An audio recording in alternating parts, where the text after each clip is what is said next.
The U.S. Supreme Court has given opportunities and permission to criminalize homelessness. People sleeping in public could be hauled off to jail. Now, the state of California argued that was cruel and unusual punishment.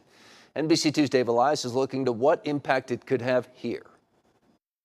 Well, I learned just today that the city of Fort Myers lost its 72-bed homeless shelter just before the U.S. Supreme Court ruling that says cities can arrest people for living and camping out in the open, just like this in North Fort Myers. I would hope that arrest would be the last resort. Beginning October 1st in Florida, people could be arrested for living out in the public like this. Hello? While no one was here when I showed up, it's clear that they are living here along the banks of the Caloosahatchee in North Fort Myers.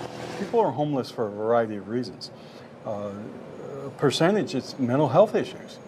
So that's where the effort needs to be. Lee County now is scrambling to address the growing problem. What we have to be careful about is that today's solution doesn't become tomorrow's problem. State law says that cities can set up tent cities. The director of the Homeless Coalition isn't sure that's going to work here. Nobody wants to do the encampments. Michael Overway argues they're expensive. The encampments are costly.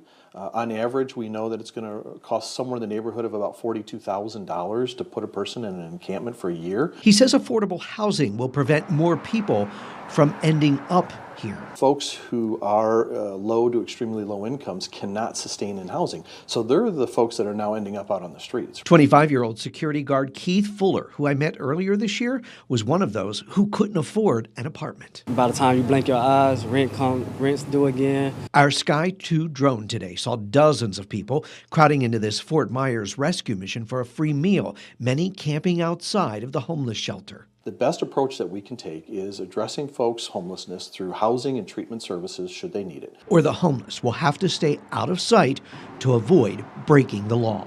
In Lee County, Dave Elias, NBC2.